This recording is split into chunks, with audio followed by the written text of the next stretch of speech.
Welcome back to another Linux Gamecast weekly show that covers the latest Linux gaming news, reviews, how-tos, and most importantly, whatever the hell else we come up with. This week, Sergeant Rocket Cars has got magic new legs, and those legs are called Ultra Bull, and the Carnivores 2 is released into the wild. It's bound to make, I don't know, what, like 3 people happy? Fans attempt to finish Half-Life 3. That's gonna go. And some guy named Linus attempts to explain Linux. And more than one holy war got started from that comment. Black Mesa has another update. At this point, Zen is going for the Half-Life 3 award, and the World Health Organization says video games are bad, and Kai. Who would have thought we'd be talking about this at the tail end of 2017? And Vince Stone here at LGC Actual, switching the bits, doing the Nightmare Fuel, all under Linux, is quite beautiful, joined by our Toronto correspondent, the man up north, where it is negative something because, damn, Canada, man. Minus 14. It's worse in Quebec and it's worse in Alberta, but it's still pretty bad over. And the man on the island in Britannia, that is one Pedro Mateus. Check him out. Hello. Oh, yeah, together with Chat Realm Dynamic, joining us in Discord and IRC, helping us form the most special bit, known as Cocaine Voltron. Before we get started, gentlemen, we like to see what's going on in each other's life organs.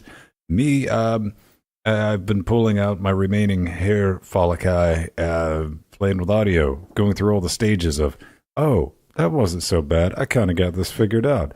And it's like bitch slap, and I don't have this figured out at all. What is wrong with me? What's going on? It's the 7 stages of new mixer, right? Of new interface. Like, yes. Yeah, denial, grief, acceptance. I am 100% that fucking giraffe in that robot chicken clip, dude. Just 9,000. What's up with you this week, man? Oh, not much. Had a very short week at work this week, so I slept around a bunch and did nothing. Good. Yeah, I will say that apparently what's not going on is the enable suggestion things in Discord. Apparently, there we go. That's the thing I was looking for. And yeah, what about Mr. Blinky Head over here? You can't see my blinking if I'm staring directly at the camera. Well, over here, I am trying to come to grips with the fact that I just spent over 140 pounds on plane tickets, like return plane tickets to Portugal. Oh, yeah, no, that's a bit much. Well, Poor baby, I was on the hook for $3,000 up until a couple months ago, right. So... That was very nice of you, company. Is the horse... hey, man, this is the last show of 2017 in the year of our noodle. So the horse is looking a little sauced. I think it's pre-game. Been pre-gaming a little bit. It's the Steam Linux update of the week. So everyone likes numbers, right? Mm-hmm. Just pointless, out of context numbers. So this chart is not very well explained here, but in effect, this is the total number of hours played total versus on Linux. Am I reading this correctly? It's the total, taking like the top 10, top 100, top 1000, like the 11 to 100, and the 101 to 1000 games, top games on Steam, and whether or not they work in Wine, and how much time people spent playing them, according to, he pulled his info from SteamDB, Steam charts, and he took the Wine ratings from the Wine app database, which is reasonable. So how is that at all accurate, though? It isn't. Okay, I just wanted to be clear on that. This is complete and utter numeric bunk backed by a bunch of mystery numbers. If you want to go reproduce them, you can. But the key thing here, he did provide sources. Yes, and a bunch of mystery numbers. Hey, man, you say it like it's a bad thing.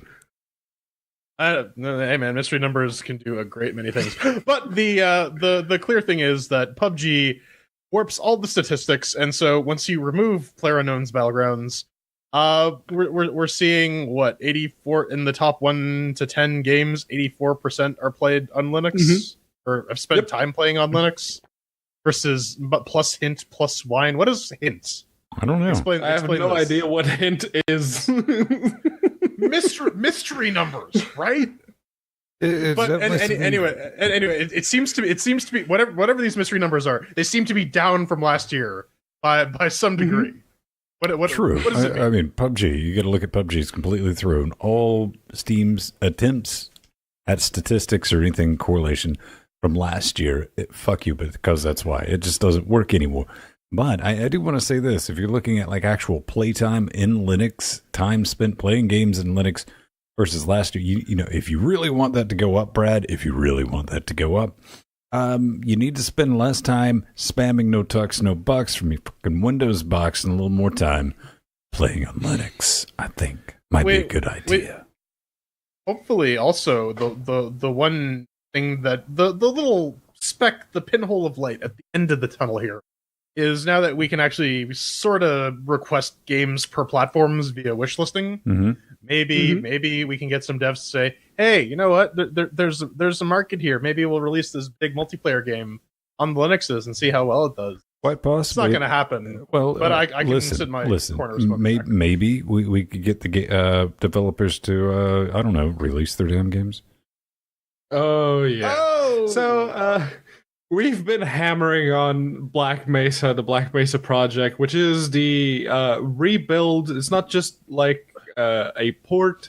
It's not whatever Valve released that they called Half-Life Source. They're actually rebuilding the entire first Half-Life in the proper Source engine.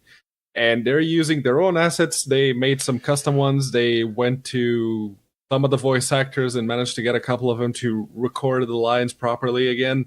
They are actually doing a very good job with what they have so far. Thing is, they still don't have the last bit of the game, which are the Zen with an X levels. And if you're like me and you played the first beta or whatever version they put out of the mod for free back in 2013 or 2014, you have absolutely nothing new to play with this release because Zen is still not in. What the fuck? It's not going to be in. It's like their last little thing. What's this thing been in development for 9 years? And you're like, oh yeah, they missed another release date. The internet went wild about that, as most people just sat back and went, of course they missed another release date. I mean, what's new here? Yeah. Lens flare is new. Well, lens flare, I don't know, man. I mean, it's like they're sitting back going, guys, listen, we really got to fuck around with the lighting because you know lighting makes or breaks a game that we're all just waiting on the last fucking level for, right? Yeah, yeah, and so some of the lighting stuff is weird too. Like, oh, we've implemented lens flare, you know. And I think, what do you think? I mean, if JJ Abrams got that Portal movie made. It's also quite possible. But one thing is, I mean, again, this thing's been through another round of Steam sales. Again, it was like $4.99. I picked it up last Steam sale or the one before that or something. There were 3 in a row. Yeah. The fizzy fun is kind of fizzy fun the hell out of this. At this point, I'm not looking forward to playing it to completion. I'm just looking forward for it to be done so I can give it a playthrough. That's it. Done. Yeah. Out. Peace. Maybe they'll come up with a synergy mod too. We can do Freeman's Part D. Well, you see, that is. Hey, man, you joke about that, but the synergy guys and gals have sit back and like, yeah, we're going to add it when it's done. So good luck with that. When it's done, right. Yeah. Speaking of fan-made Half-Life wankery, Project Borealis update number 2. So you might remember there was a bit of news made this year when it was revealed by a jilted former lover of gay men. I'm sorry, I mean story people at Valve. Said that, well, it looks like Half-Life 3 is never happening. Here's what was going to happen in the game. And he posted supposedly the plot to Half-Life 3. And the internet threw a collective hissy fit for about a week, and then, Goldfish kicked in. And now there's a team of people who are saying, well, we're going to make our own Half-Life 3 with blackjack, hookers.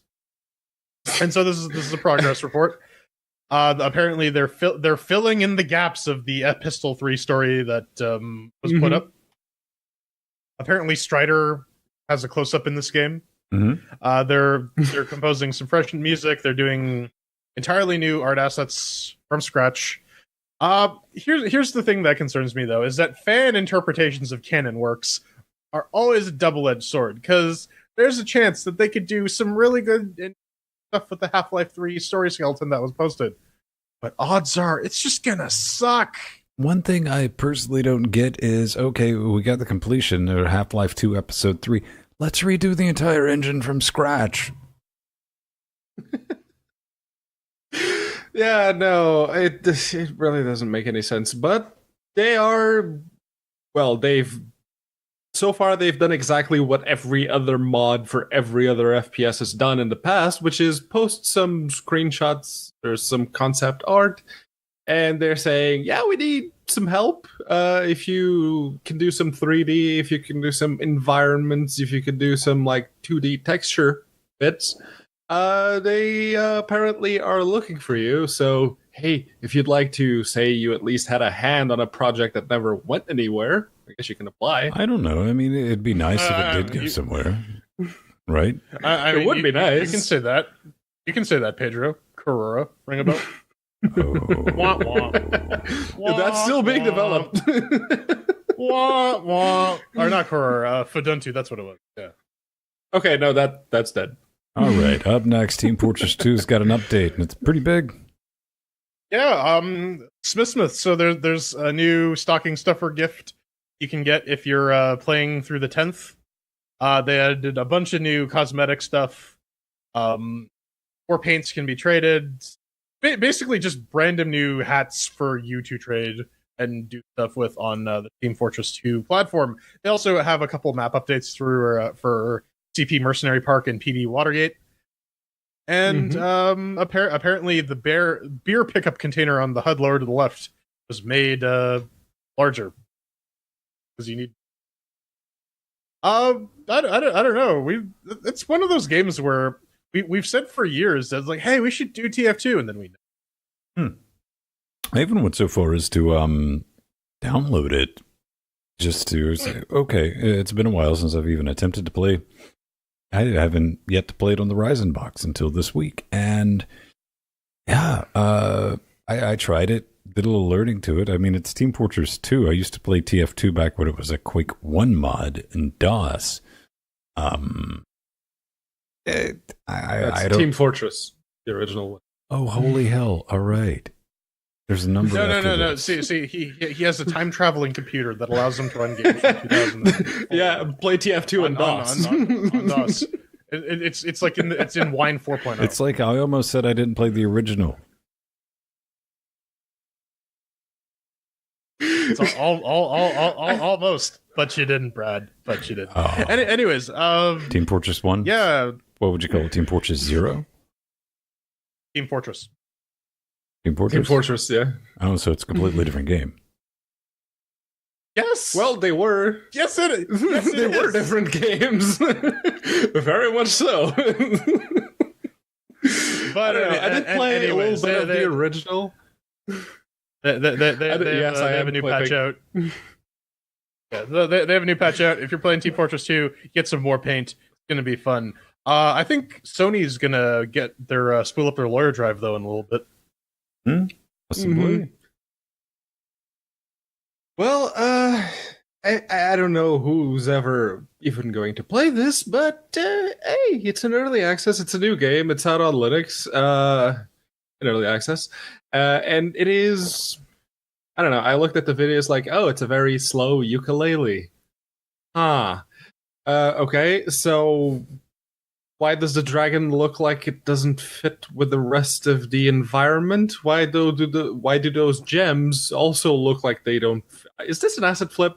This looks like an asset flip. I don't know if it's necessarily an asset flip, but from what I've seen of it, it's basically a level with barely implemented combat. If you saw at the beginning of the video, for the audio listeners, what passes for combat is spinning around in front of a fox, which doesn't have any hit detection or anything like that, a few times until the fox fucking falls over. The fox didn't even say anything, man. That's some David Attenborough shit right there. At the end of the trailer, there's actually a bit where the dragon walks over some rocks, and you can see that it's floating like a foot off the ground, but it's not flying because it's still doing the little walking animation. And the person who was recording was clever to like aim the camera at a 90-degree angle all the way down, so people wouldn't really see it. Of course, it's plainly obvious because the shadow is like a foot off of the actual dragon. So no, this is not a good game. I mean, yeah, it's early access nonsense that someone put on Steam to try and get a couple buys. Honestly, this just looks like I'm pretty sure this is just ripping off Spyro, because that dragon looks a lot like Spyro. Oh, you think somebody's gonna get sued? I think Activision. I actually went and looked up who the fuck owns the rights to Spyro these days. Activision does. So I'm pretty sure Activision might sue somebody, because that dragon looks very, very familiar to a purple PlayStation. God. Hey, man. Was it a PlayStation or Saturn? Listen, I don't know, but Spyro on a budget doesn't have shit on Darth Star. Listen, man, what is thy bidding, my master? It's a disaster. Skywalker we're after. But if he could be turned to the dark side, yes, he'd be a powerful ally. Jedi. Now, this is Space Wars Darth Star. What is it? It's basically lovers in a dangerous space-time, except it's single player. You don't move around, and you shoot X-Wings. It's an Atari game. Like, I'm pretty sure something like this existed for the 2600 at some point. Hey, man, it's Darth Star. Do you think this thing has some Fargate DLC? Oh, dude, Amazon AWS has Fargate pricing. I was laughing my ass off. Oh, yeah. I was looking up. Okay, yes, they do. Yeah. Yes, they do. I will admit they do have... They have Fargate pricing, and every time I go there, I'm like, no, it's Fargate. It's different from the Stargate. Well, okay. Speaking of copyright infringement, you think Hair Mickey? Disney or one of their lawyers most likely is going to be sending some developer or Valve an email saying, "What the hell?" And then this game is going to disappear. So January 16th, 2018, we'll see. That can definitely be a thing. What do we got up next, guys? Up next, we have a little bit of an unofficial demo, prototype, whatever you want to call it, that the fan folks behind Apocryph have put out. And, people were asking, so is there going to be a Linux version of this? And they said, we have a couple of builds. They posted the links to their Google Drive where you can download the builds. And over here on Ubuntu 16.04, they both work. One just uses regular OpenGL. It's a Unity game. One just uses regular OpenGL. The other one uses Vulkan. The Vulkan build on my end has that micro stutter that most Vulkan games seem to have issues with. And the game itself, it actually feels like a slightly more claustrophobic Hexen with the arena shooty bits that Painkiller offers. Yeah, I definitely got some Painkiller vibes from it. On Fedora 27, the Vulkan version launches, but it does a core dump the second it starts playing the intro cinematic. Like I can get to the menu, and I downloaded the OpenGL version, but I didn't get around to playing it. Ben, it ran fine for you though. Kind of, sort of. I mean, I went back and chatted with the developer. I mean, first things first. This is a CH mod out of the box. So you're not dealing with the most Linuxy of Linux developers, and I actually wrote him back in the forums and we chatted a bit. OpenGL build actually ran no issues. There's no options for full screen right now, and it doesn't respond to any of the Unity commands. I was like, this is new. And so I sent him a link that TAC posted in the Unity forums about how do I load libraries, custom libraries on Unity Pro under Linux. did a good job of explaining that. And he's like, thanks, exclamation mark. He was quite happy about that. And there's other things he's got to learn about because, like, there's no need to include a separate Vulcan build because you can enable Vulcan with a switch if you build it all at once. So we'll see. You want to know what the real kicker on this one is? Nope. The Vulcan build comes in a RAR. Yeah, it's a RAR file. It's a RAR file? RAR file. There we go. Show title. And it still has fucked up permissions.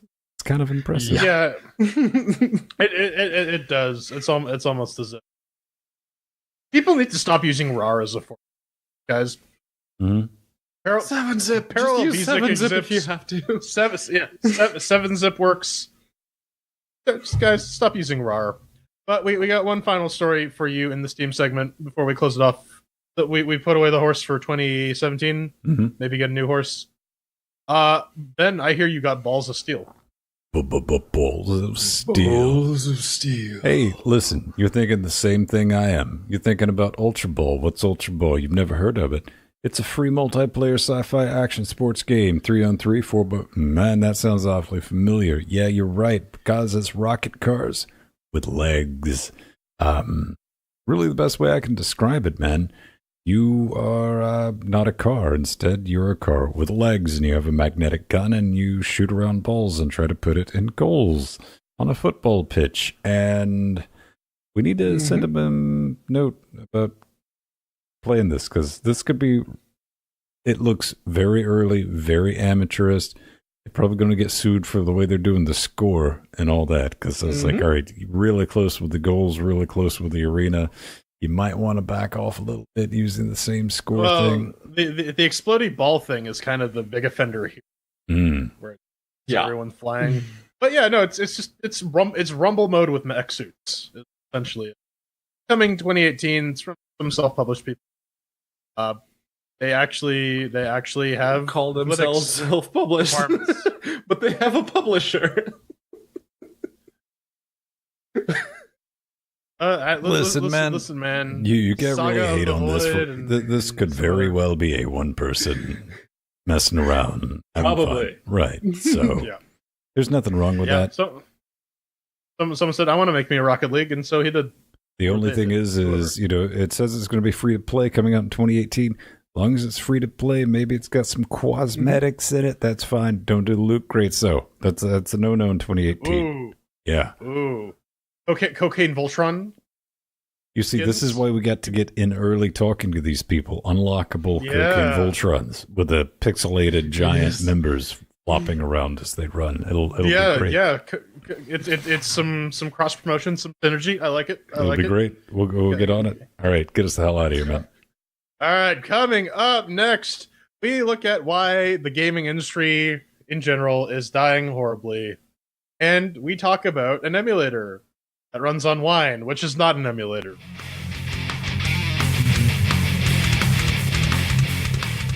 Ladies and gentlemen, boys and girls, it's time for Shet Realm Appreciation Hour. Even if you're not in Shet Realm right now, well, you could be.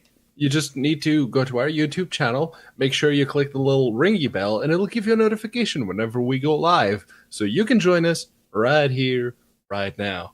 If you don't have access to our Discord, well, you could get access. Jordan, how do people get access to our Discord? Well, definitely not the way that you told them how to access Chat Realm, which is going to irc.freenode.net and join in hashtag LGC-weekly. That's where Chat That's where Chat Realm actually exists, you fucking heathen.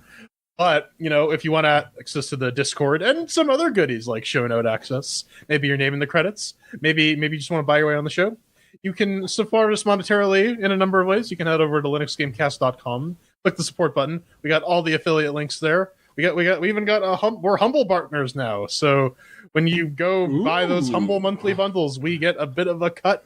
We get new egg affiliate links. We got PayPal donate buttons. Bitcoin, is that what's do we have an Ethereum one now, or what's that one? I can't remember. No. We have Bitcoin Cash. Support us with the redheaded stepchild of magic internet monies. Ah, that's right, Bitcoin Cash.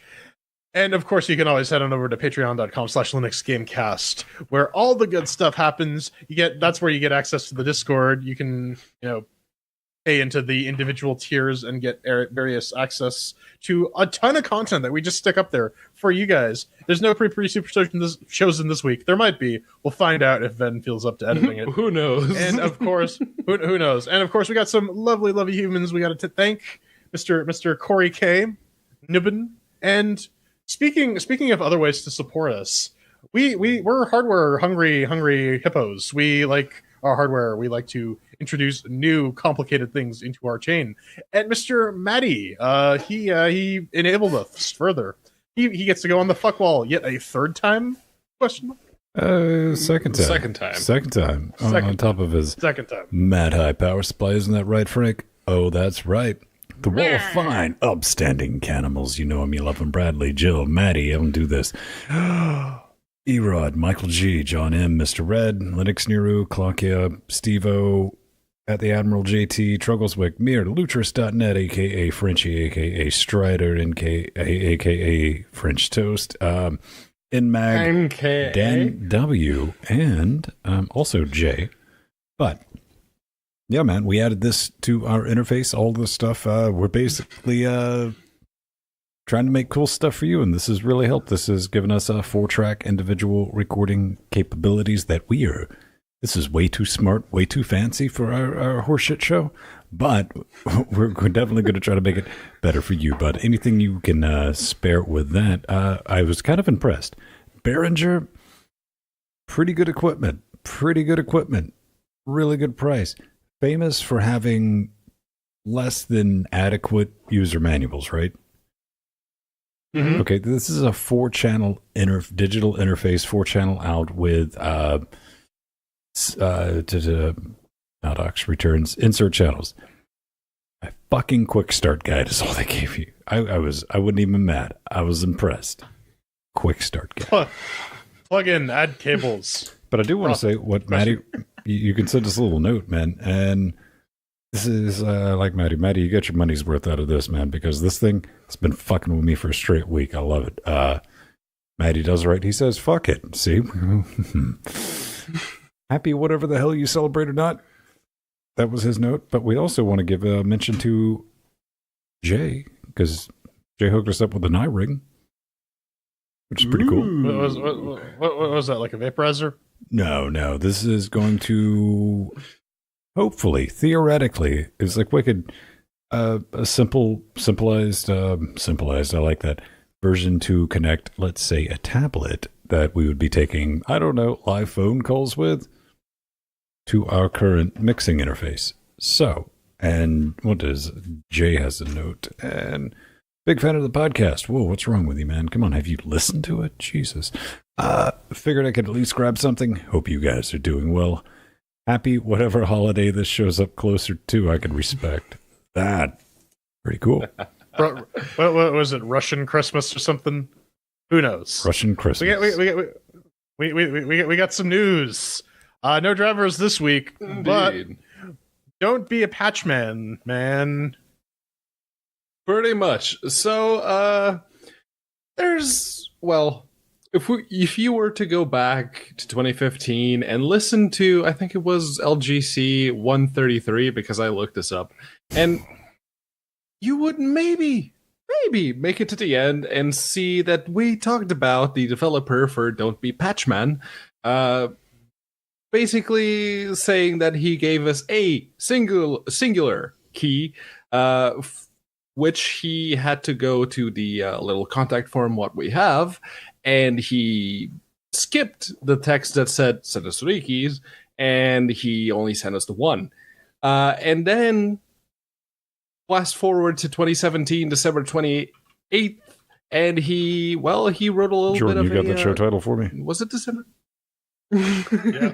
All right. He basically wrote a little Gamma Sutra article saying that his game was a failure, namely indie gaming's greatest failure. Really, real humble there. And basically, he's saying that out of all the press keys that he sent out, only 1 was redeemed, and no one else wanted to look at his game, and he doesn't know where he went wrong. He's the best. He did all he could to make his game the best he could, and no one wanted to play his game. That probably says more about you than it does to the people. I don't know, man. Listen, I kind of want to be positive about this, but yeah, I read that, and it doesn't come across very... No. Listen. It's hard to be sympathetic to this, because it does come across like dude honestly believes that the press, air quotes, that's what I'm doing, because that's wicked weird, is going to give any game, not just his, a mention just because reasons, man. You know, it's a game. Because this is what really struck me. And to quote, he said, since press influencers of any noticeable reach refuse to acknowledge my game or even activate the keys I send them. Now, there are two things I want to address with this, Brad. This is us. This is a show with no noticeable reach whatsoever and or influence. And we still... That thing's been in your butt, hasn't it? It's been in many ways. All right. Okay. Back on track.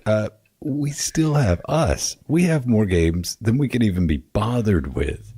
So that's us. I can imagine some show or podcast or YouTuber or Twitch streamer, probably 20 times more than that. So snowflake, not special.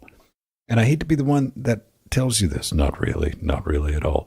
But amongst like that, the game critics or whatever you want to call us, would you guys agree? Because I think this is something we've discussed on the show a couple of times. Ignoring a game because you don't really have anything good to say about it, and you don't feel like tearing apart another so-so to meh to just dog shit game.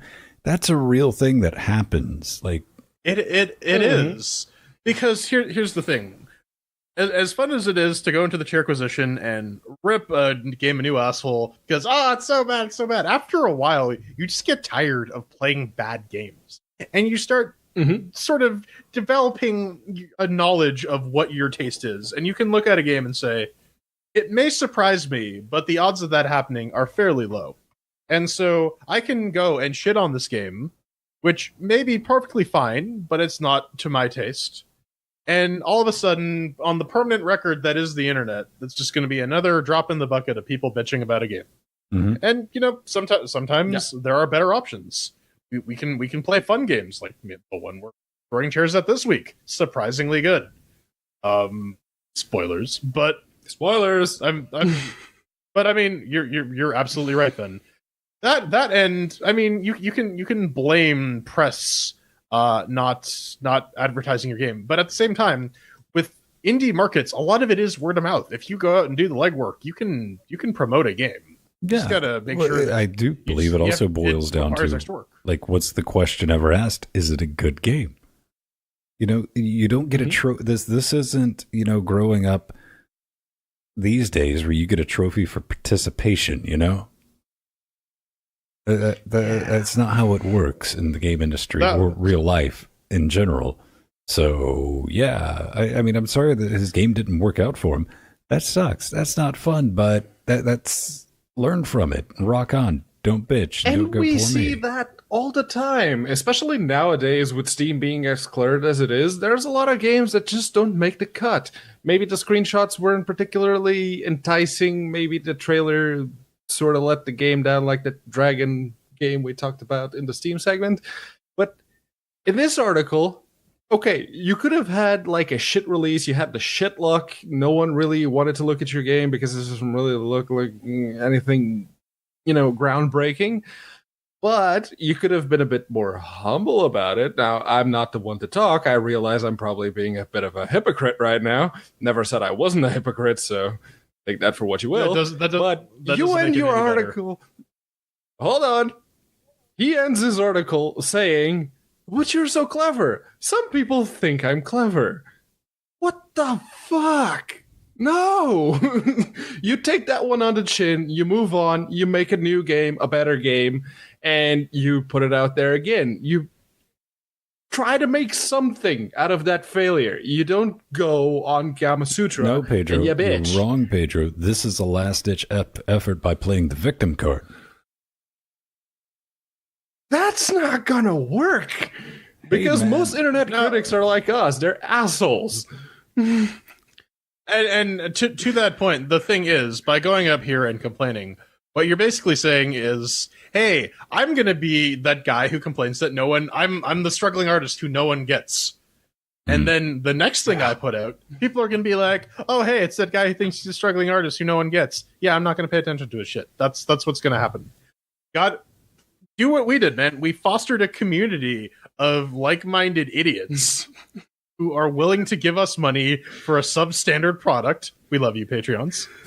And you just go from there. You ride that loyalty. You create relationships with the people you're trying to sell the product to, because that's how you survive in a crowded marketplace. I'm just, every time I try to think of us as a product, it's like, man, we would not get certified by anyone, any government. They were like, nope.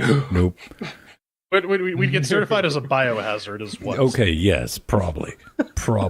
That or like some type of nerve gas or things that would go against the Geneva Convention. We would not be allowed to be used during times of war. But Simu, what is it, man? I thought it was just an emulator, but it's got all kind of crazy shit going on with it, apparently. Yeah, so it's a Wii U emulator, which is sufficiently different from the Wii and GameCube that it warrants its own emulator, unlike, say, Dolphin. So this emulator has a bit of an interesting history because it's funded entirely through Patreon. It's closed source, and it only runs in Windows. So these guys have released a new version, version 1.11.3, that adds multi-threaded CPU emulation. And if you're playing Breath of the Wild on the Wii U, because you want to beat up Shrek as Woody from Toy Story, you can get close to a 60 locked FPS, even at 4K, which is interesting. And apparently, because this runs reasonably well under the lines, if you're willing to go that route, you can absolutely play this on Linux. And that's basically it. I do not recommend giving any money or support to these guys because they don't have a Linux version and they don't seem interested. Especially... And you know what the cherry on top of that is? Emulation software should be open source. People should be able to study it and reproduce and improve it. That's all very well and good, but want to know what the cherry on top of that is? They're using OpenGL, and they deliberately refuse to put out a Linux version. Why? I don't know. They keep giving everyone the same bullshit excuses. Oh, we don't have the team. Oh, we don't have the funds. Bitch, you're on Patreon. You have the funds. But while I was looking into this story, it's like, oh, see, emu. Let's just Google that. And there's an entire subreddit dedicated to CEMU piracy. And there's actually a cracked version. Sorry, Pedro, I gotta stop you there for a second. Because CEMU is pulling in $18,000 a month via their Patreon.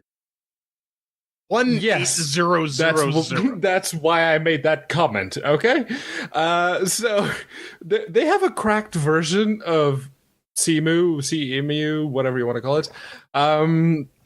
And if you like illicit activities on your frowned upon emulator, because Nintendo is not taking part on that shit, this is a project for you. I guess it was kind of inevitable when you release a proprietary emulator for Windows only using OpenGL. Yeah, people are going to look at that and say, fuck you.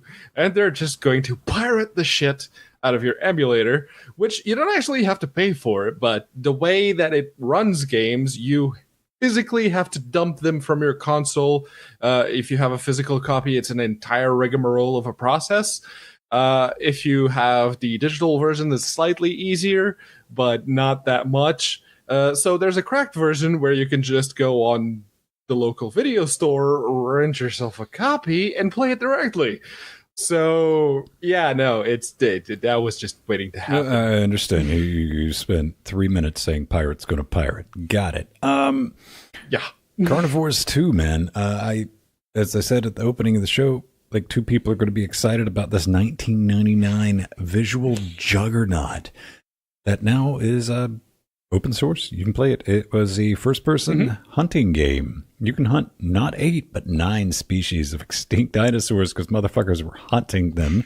Velociraptors, Tyrannosauruses, 6 weapons, 5 huge hunting areas. And it's it looks like dog shit. But then again, it was 1999. I remember Turok looking better than that, and I think Turok came out before this shit. So yeah, and so here's the thing as well. This is just a source code dump. Someone's actually going to have to do a main make file or a CMake or whatever. Sure, shooting ain't going to be me. I gave this a download, gave it a look. It looks like a bunch of source code. You're probably still going to need the assets for it. Probably. That's all she wrote, really, on the topic. Well, I've been looking at the Android Play Store recently because, I spend more than an hour on a bus every weekday, 40 minutes to work and another 40 minutes back home. So Android games, probably a thing I should be looking at. And there has been a lot of dinosaur hunter type games, and they look a lot like carnivores too. So it's like, I started to look, it's like, how long ago was the code released? December 8th. Oh, that explains that then. Hey man, there's a lot of them. Dinosaur's gonna dinosaur. That's the thing. I just thought, hey, when something like that gets released, somebody just out of morbid curiosity might want to go through it and be like, how was this done way back when? Maybe there's a glide render. I don't know. Could be. Does your GTX 980 support glide? Doesn't yet. All right, yeah, we got to wait for that Mesa driver. There is a glide shim. I'm sure there is. Yes, probably done. I wouldn't be surprised if they did one up in Vulkan too, just for gits. Anyways, so everyone loves good video tutorials, and everyone also loves getting shitty and pissed off. Well, hey man, we all know who Linus is. Yeah, Linus Tech one. Tips, not Linus Torvalds, the guy who wrote the initial 0.01 kernel, and then everyone else jumped on. It's not just Linus. Thanks for watching TechWiki. Click the subscribe button. Then enable. That's loud. Oh god, that just made me pee blood. I peed a little blood in my pants. But anyways, you might have heard this guy. He's one of the people who does hardware reviews on the YouTube. His stuff is kind of cringeworthy, to be honest. But he put out a little video on how to game on Linux because people want to game them on Linux when they're buying their new PC online. They hit checkout and it's like, oh, I forgot to buy the Windows. Now I can't run my computer. So he goes over very, very high level, just some stuff about buy games on Steam. Wine is the thing. There's an AppDB. It's all very glib. There's nothing objectively wrong about what he says. It's just the same sort of garbage that you see in every other How to Linux article published everywhere on the internet. But, of course, because this is the internet, and people love to get mad at nothing, there's a bit of fallout from this. The main one I saw is just like the AMD versus NVIDIA Reeee, because Linus mentioned that the consensus seems to be NVIDIA runs a little bit better on the Linuxes, but... Well, no, I mean, it's pure tryout. I mean, listen, the main reason we're covering this is give us an excuse to go through some of these fucking comments on Reddit. Yeah. To pure tryout. Beside endorsing NVIDIA, he also recommends downloading drivers straight from the manufacturer rather than using your distribution's packing. Well, sometimes you want to do that if you want the latest fucking drivers. Got to bring that. One of my favorite ones that I saw, and I posted this on Reddit. Jordan, you're 100% right. A lot of this is like Team Green, Team Red. My Solus Corporation's better or worse than your Solus Corporation. Reeee. My favorite one was real Linux users. Don't promote NVIDIA. I was like, well, fuck me. For the past 22 years, where I've exclusively used Linux as my primary operating system, damn, I've been a fraud, man, this whole time. Because you've changed, man. I can't do this shit anymore. I'm gone. Yeah. Okay, like the second parent comment on that thread is like, NVIDIA plays better with Linux, which is a factually correct statement. And the comment is debatable. Pretty sure newer hardware runs best with Team Red or Red Team. NVIDIA doesn't properly support Wayland. It does bear to mention that there's been some massive improvements on the AMD stack over the past year, and none of us can first-handedly comment on whether or not the new shit runs particularly well. See, I've been talking to Martin Wimpress, who has a Vega 56 card that he's been trying to get to work and to properly test Ubuntu Mate. What you mean that card that doesn't have proper Mesa support? Yeah. Of course it's going to run great. Yeah, the newest AMD, which is the pretty sure newer hardware runs best with Red Team. Yeah, that just goes out the window right then, right there. Hey man, you just gotta install 415 RC3 and some patched ass version of Mesa. Yeah, but that's the thing. Listen, at the same time, you can't be comparing apples and oranges. You can't say NVIDIA with their completed driver runs a lot better than this unfinished driver on this entirely different hardware. That is an entirely unfair comparison. There's no other driver for AMD, though. AMD GPU Pro, yeah. And again, I'm not going to judge incomplete software against complete software. That's just me. No, man. I don't know. Here's the thing. At the end of the day, use whatever you want, period. That's fine. I think everybody's 100% cool with that. But don't fucking walk out and start dropping mad-ass lies that everyone goes, just shut the fuck up. Because it makes you look bad and it makes the Linux community look bad. But then again, this is Reddit. Yeah. And, I've been, coming up on an 11-year badge. I've seen some shit on this fucking site. I swear half the people in these comments, this is why just eating all the fucking popcorn. I want to say this. I'm not a huge fan of Linus Tech Tips. I do watch the WAN show because that's not as overproduced YouTube, quick cut bullshit video.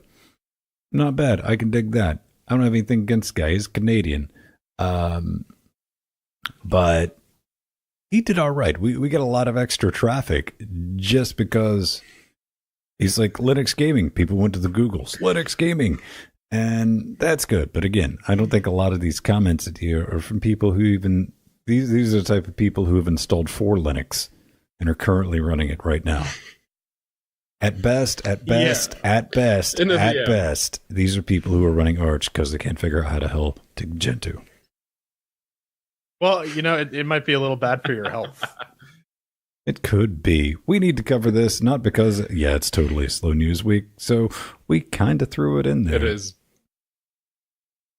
So, it's another one of these. Yes, video games are bad. They're so bad, and Kai. Excessive video gaming to be named mental disorder by WHO, and WHO being the World Health Organization. And they are actually creating a... No, not that one, unfortunately. But they are actually creating an official gaming disorder, as it were. So anyone who is seen playing too many video games and people around them seem to think that affects their relationship to their family, to their friends, like skipping work or skipping school to play video games, that is now an official disorder if the World Health Organization can push this through. And, 2018 is rolling around, so we'll see whether or not this actually becomes a thing. But in a world where some people become president of the United States and a certain country I'm currently living in voted to leave the EU, and you're constantly reminded of how helpless you are to stop bullshit or even to find a job in some countries, I can totally see how a video game could become so compelling to the point that you don't feel like leaving the house. I can see that. Well, it's the same thing as compulsive gambling, right? Mm-hmm. Where people go to casinos and they drop a couple $100 or whatever, they lose the money and they say, you know what, I had fun, I'm here for the thrill of the chase, and a bunch of free booze, and that's it, and they go home. And I would say about 98% of gamers or people who actively play video games are more or less the same thing. They go home after a long day, they play some video games, they fuck off, have a little stroke, maybe take a bowel movement, and then go to bed. That's completely fine. I mean, some people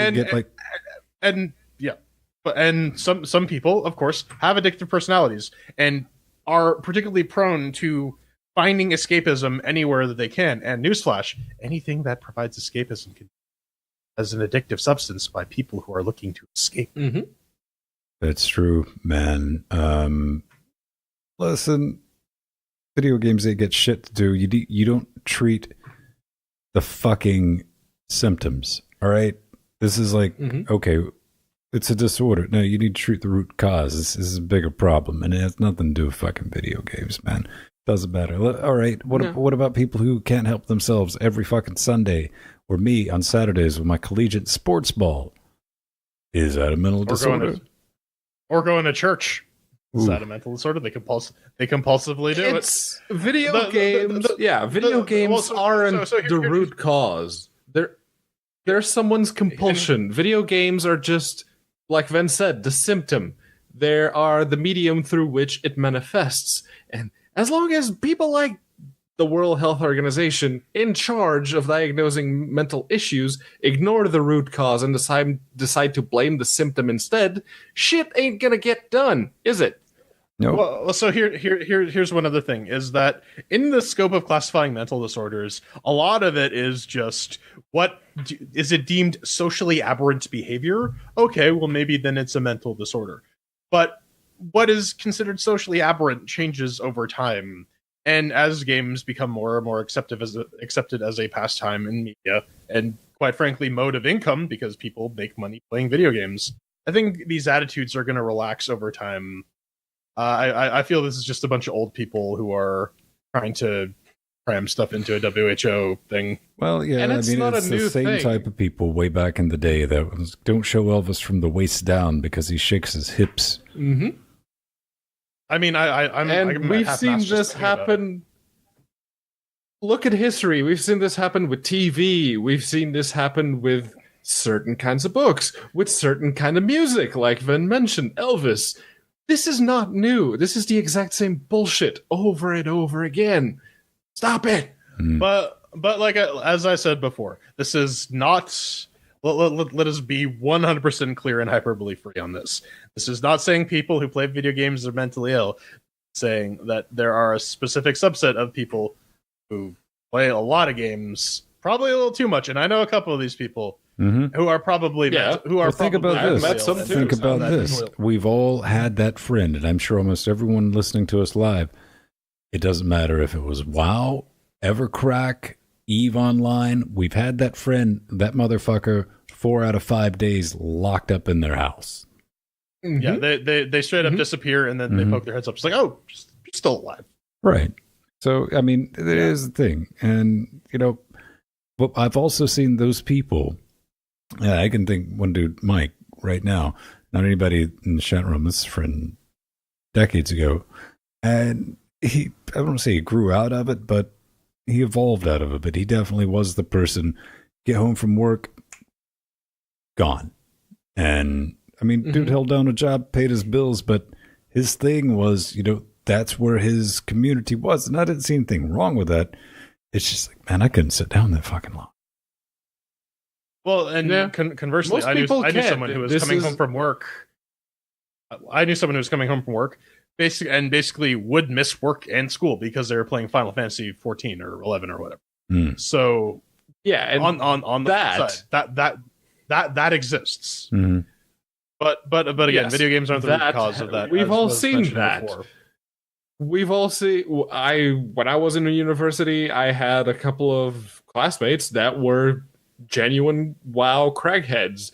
They would skip entire semesters of classes to play World of Warcraft. And yes, that's not healthy, but the video game, again, is not the cause. It's the symptom. It's what they use for escapism. It's what they use to get away from whatever bullshit's going on with their life. There's one more interesting point, and that is the games themselves can sometimes be designed in a way to encourage addictive behavior. Yes, those are predatory video games. That is absolutely a thing. And there are psychological techniques that work on people to get them to engage in specific behaviors. Oh, they absolutely teach classes on how to game design mechanic classes to get people. And they are praying. I mean, I understand that's one thing Jim Sterling's on about, and I kind of agree with him on that. That is predatory as fuck when you're trying to manipulate people who already are predisposed to gambling. I'm general term, but you get what I'm saying when I'm saying it. And building your fucking game around that reward dance monkey dance trinket mechanic that's triggering something in your lizard brain, and you don't have whatever that filter is to go, all right, I fuck this thing, and just keep on going on. But I think that's going to do it for this year's news, man. Yeah. We're gonna bridge this year to the next year by walking through some portals. I don't know, something Chairquisition, something GLaDOS.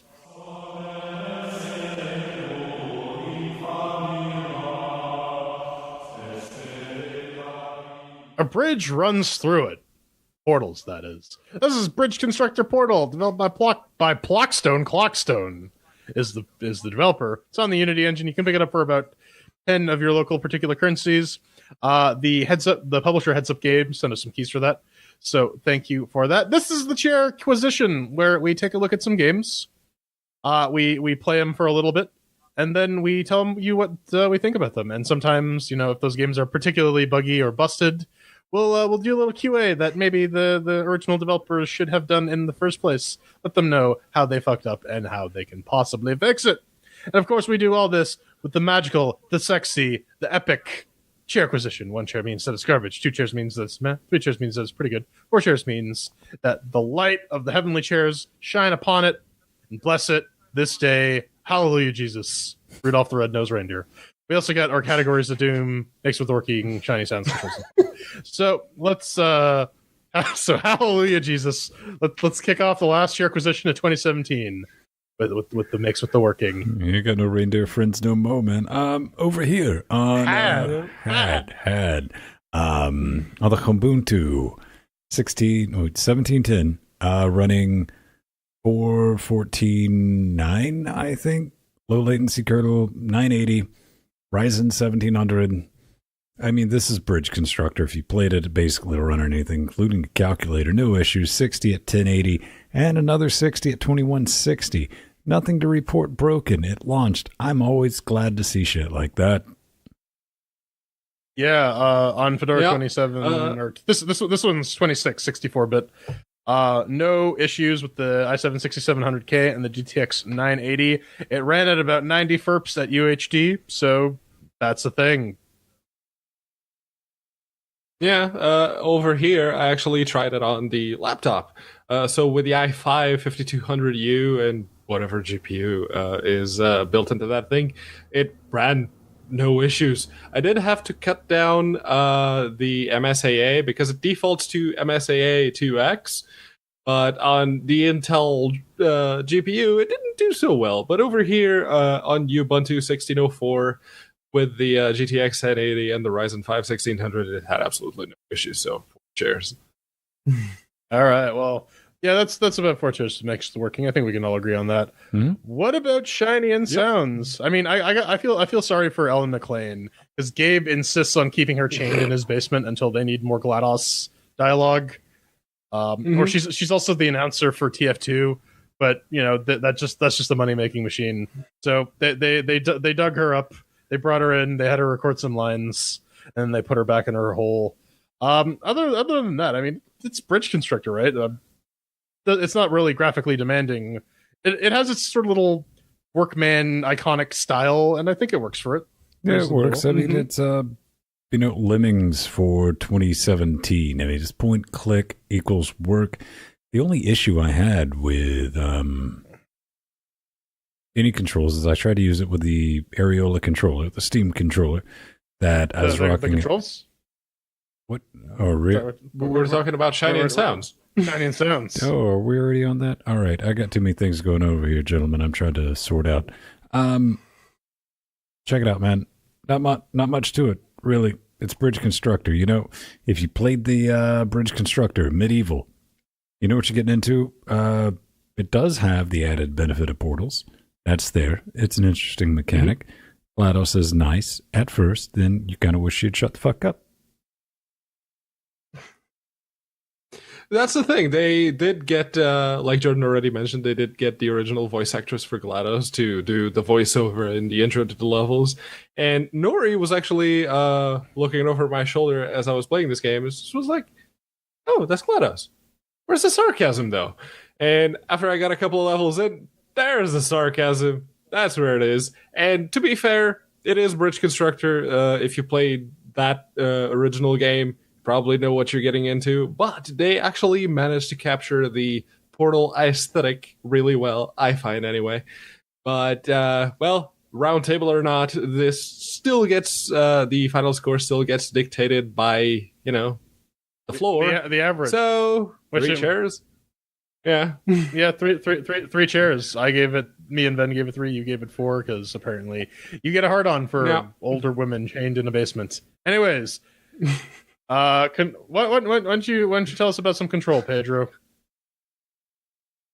You know, I can never remember, because in this game, if you want to move a node that's already been placed down, you need to hold down the click and then move it when the cursor changes. I can never remember to do that, and I keep moving, or I keep creating like a new node because I don't hold it down for long enough. And that in my brain just shouts at me, is like, oh no, that's a touchscreen functionality thing right there. And that is the moment I realized, I was like, oh right, it is. That's not really conducive to mouse control.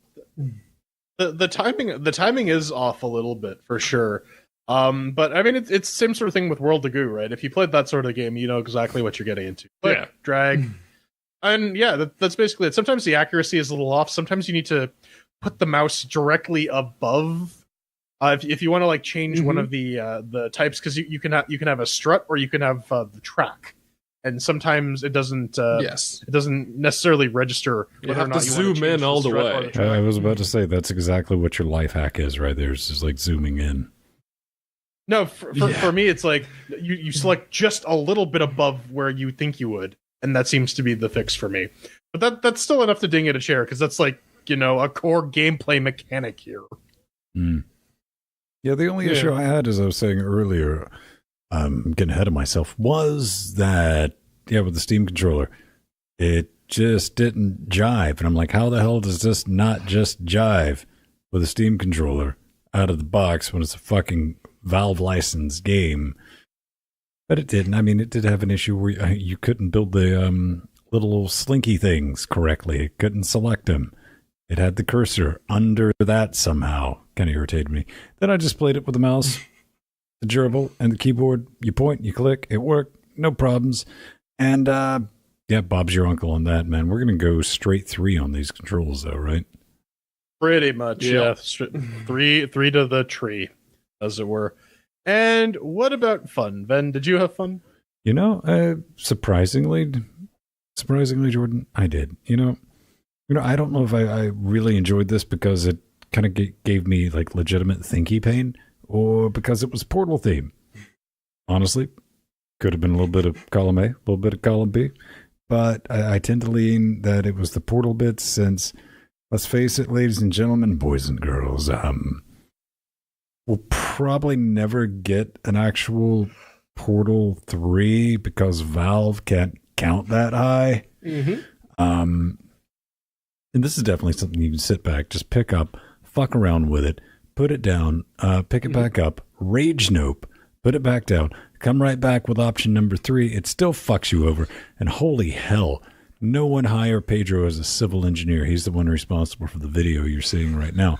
It's really good to just jump in. I'm doing pretty good. Select a level, play it if you get a few minutes to kill, and it's something you can put down.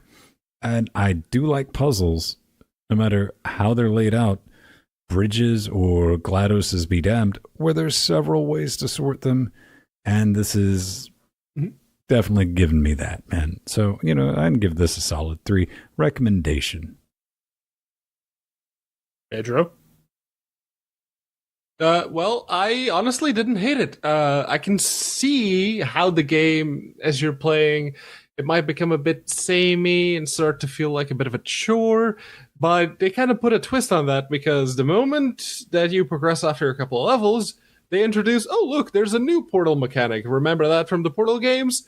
Now you're going to have to deal with the forklifts going over that. And that to me actually helped it quite a lot in keeping it fresh, as it were. I enjoyed the fact that adding the convoy to the goal, because you drive one of the forklifts through, you're done with the level, you can go on to the next one, or you can just have like 5 or sometimes 10 forklifts driving over, and your bridges kind of have to account for the weight and everything else. And the extra weight, the flailing forklifts just bouncing all over the place, that actually kind of tricks you into thinking, okay, I need to make sure that these bridges actually work. Now, I can't say that it's a perfect puzzle game. I just gotta say, though, the best part of that, too, is when there's a bunch of stress on one of your bridge points, and it fails just as the last truck exits your ramp, and you're like, yeah, got it. Yep. So, and it's I still can't say that it's a perfect puzzle game, because some levels do become a bit of an exercise in trial and error until you find the exact right construction that works, or that particular connection that stops the bridge from snapping. So trial and error, that's always a bit of a stickler for me. Yeah, I mean, it's definitely not a bad little architecture, physics, fuck around simulator. And I was really skeptical. You heard me in previous episodes. I'm like, it's just Bridge Constructor with Portal. It's gonna be fucking lazy. But really, what it did is it brought me back to my lonely fucking childhood, where I was just locked in my basement playing with Kinects because I had no friends, all alone in my basement, making triangles, making more triangles, making more.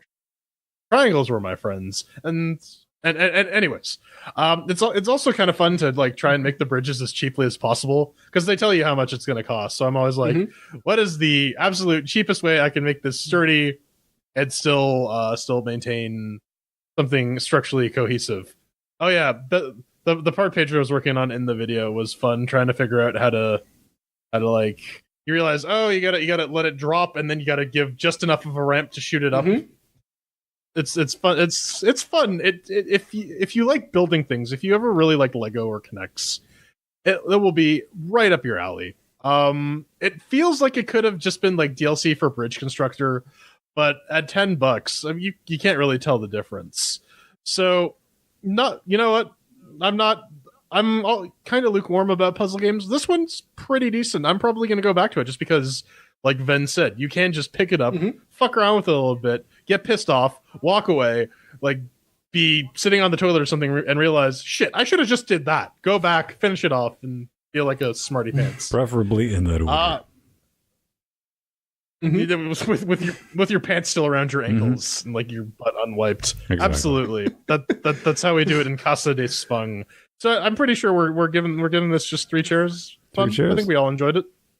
Yeah. So that's 3 chairs for the fun, and we tally all this up, and Bridge Constructor Portal gets 3 chairs. It's a decent puzzle game. I feel, and at $10, there's quite a bit of content to it. Plus, there's workshop.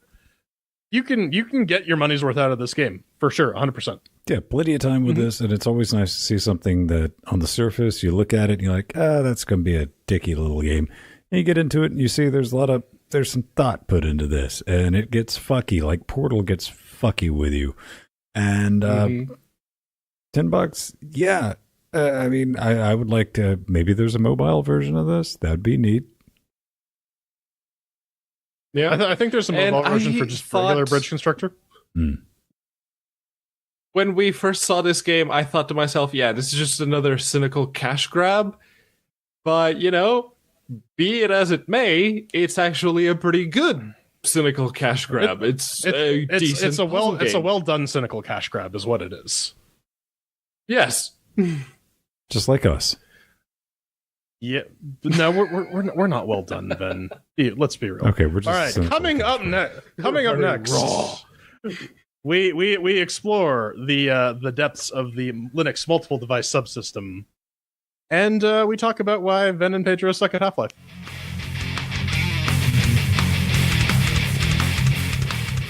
Ladies and gentlemen, boys and girls, let's get boned on it, or put a bow on it, something like that.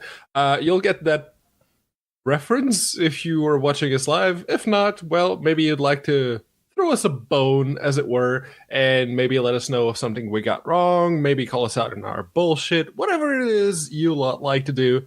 Go to LinuxGameCast.com, hit the contact button. It's pretty easy. Just have, if you're a game developer, make sure you include a link to a build we can share or some Steam keys that we can redeem, what have yous. As long as the three of us get to play your game, we'll talk about it. If not, well, luck's not on your side. But you also have plenty of options down there to pick, say, send some feedback to that Wednesday show, Linux Weekly Daily Wednesdays. You can throw some relationship advice that Jordan may or may not help you with. That's still up for debate.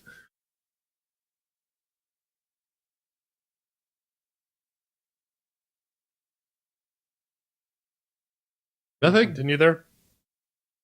Nothing. Oh. All right, well, how about this? This is from Pennywise. He's in the chat realms. He occasionally shows up on the Rocket Legs. And he says, right, hey guys, dupe question, but would you be possibly able to provide me a basic guide on setting up some YOLO raids on Linux? Much of what I have found online is super out of date or not particularly clear. Thanks as always, hearty emoji. All right, well, as the person who's actually taken time and read into the Linux storage subsystems, I end up being the person who fields these questions at work. So in the show notes here, I put in a little script that, by the way, guys, you should always run scripts that you find on the internet as root without looking at what they do or questioning any of the options used. So just drop that in your terminal as root and see what happens.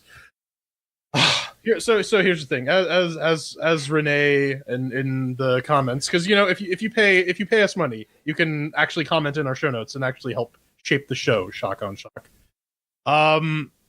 Yes, the advice I give you on here is generic, assuming that you are making a partition or a RAID out of 2 disks, dev SDA and STB. Those drive identifiers may be different on your system. Also, it is not my job to teach you how to format devices. You can learn how to do that on your own. Man pages exist. Regardless, what's in the show notes will, with some minor modifications, which I encourage you to actually read on what you're doing, because it will make you a better person in brain meats. We'll set you up a YOLO RAID, assuming SDA and STB are both solid-state drives. Mm-hmm. And if you, for some reason, want to try firmware RAIDs, those work. I used one for a while. Don't fucking do that. Oh my god. I had to unfuck a firmware RAID once upon a time. Mm-hmm. I would rather hammer rusty nails into my... Well, you don't understand the spirit behind YOLO RAID, is all I hear. Oh, I understand the spirit behind YOLO RAID. You want YOLO, speed, bitch. Now, I don't know, man. I'm kind of just doing it firmware because I was like, Linux don't need to know there's 2 drives there. So here's my take on it, is that little itty bitty shitty RAID controller they stick in your Southbridge is not as fast as your CPU. So you will get better performance using MD than you will with your firmware RAID. Or you could just buy an NVMe drive. Or you could buy 2 and then use those to YOLO RAID. But make sure you use the firmware for that. Just get like a hardware NVMe RAID controller. I'm sure they cost like $10,000. Ah, man, those things are wicked cheap. What are you talking about? We can do Optane, maybe that. Okay, Mir in Discord brings up an interesting point: dedicated RAID cards. Those are primarily meant for servers. Those are battery backed, and they don't perform as well as your SATA bus, specifically because they're supposed to be reliable. And so they add additional checks. And if you're going to be using one of those like Dell H370 perks or whatever the hell they call it, you're probably better off just doing it all via the Linux MD system. It's really fast. It's really reliable. It lets you do some really crazy shit too. If you want to do stuff like disparately separated iSCSI RAID, Linux got your back for that. I know, I've set that shit up. It works. But what if your argument is you really like hoarding obsolete hardware? Then there's just no helping you.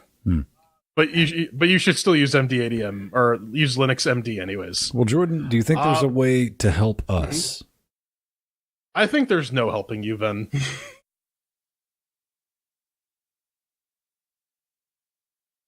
But this is from Verita Nuda. If someone wants to take this, or I can.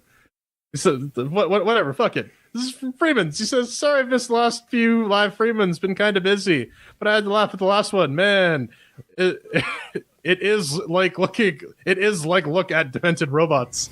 Can any of you even walk in a straight line together? No surprise that the last stage was a total cock-up, because no plan means that you're dead, Stan. So I'm sharing this with you, what I did on hard solo, and figure it would probably work even better in co-op, assuming people are actually cooperating. Here's what I did, and he gives a little Imgur link, goes through it. He says, great entertainment all the same, but you know, we'll have months of it to come at the end of that episode too. There's a much harder showdown. I still can't complete. So looking forward to how that one turns out. Keep it rolling, guys. Loving it from Verita Nuda. So what do you guys have to say about that? Or are you just going to sit there in awkward silence?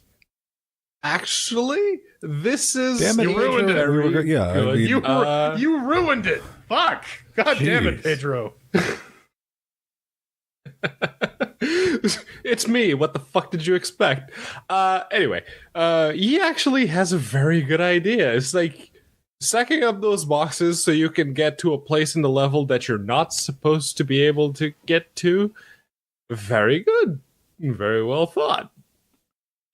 Yeah, Pedro and I have beat the game. So, I mean, this is not our first rodeo. And when you have that much fuckery involved, and we're not the only people communicating on voice, is usually just Pedro and myself, with everyone else running around like slamming shit with crowbars in corners and hiding in garages. It's just not feasible. Then we have the extra layer of jank, meet the Freemans. And ultimately, I think at the end of the day, take that shot is some of the charm. I do appreciate the guide, but some of the charm is just watching the nightmare fuel that does unfold as we try to chaos monkey our way through this goddamn game. Oh, yeah. All right. It's a real thing. Ladies and gentlemen, for the 280th time and the last time in 2017, we get to say, cue the music, because on that bombshell, it's time to end Old Lang Syne, all that other bullshit. If you want to get a hold of me, at Vince Stone, as always, on that Twitter thing, or just do a search for Vince Stone. I'm on Google+. I'll read your message. Send us some hate mail, leave us a comment, share the show, all that fun stuff, because you're the crazy psychopaths that make this possible. We really dig that. I'm Jordan Spunk. You can find me giving out advice on how to brick your solid state drives on Twitter at Burning Fool, or plus Jordan Spunk on Google Plus as storage. And I am Pedro Mateos. You will have to mind the slight delay that I'm getting because Wire says, yeah, you got a shitty connection, so I'm just going to delay everything you hear. I'm sorry about that. It will hopefully be gone next week. But until then, you can find me at Unaccounted4 on Twitter or plus Pedro Mateos on Google+. So, yeah, we're going to go do the after show. It's going to be fun. It's going to be real. And we might get our shit together and pull a summer and early next week release our top 3 worst 3 games on Linux of 2017. But then it's winter. Winter's coming, baby. Winter's coming. You know what winter's coming like? Winter's here. Winter's here, motherfucker. I can stick my finger at the window and I get frostbite. Winter's coming like the credits. Oh, Suck at 2017. Of course, we all die on January 1st, 2018, so right. It's pointless. And that's the last they ever heard of old Linux Gamecast Weekly. As it turns out, they've all just died. For no reason, not related whatsoever. Don't mind the polonium in their soup. But don't worry, they'll be back next week with wacky antics of animation. No, I want to see like the next week is just all of us replaced with like Russian doppelgangers. Oh yeah, we can do that. Yeah. It's just never addressed. It's like when they replace somebody in a fucking sitcom and just like don't address it, and you're like, you know, there's a different person. Or like a soap opera. It was a dream. Oh yeah. Oh, yeah, I totally want to get recast as what's his name, Richard Dean Anderson. Oh. Well, I'm watching like the Frankenstein Chronicles, and I'm like, holy shit, I'm on episode 2, and Sean Bean's still alive. This thing right? Well, so he made it to episode 9 in Game of Thrones. Yeah. 5 dudes.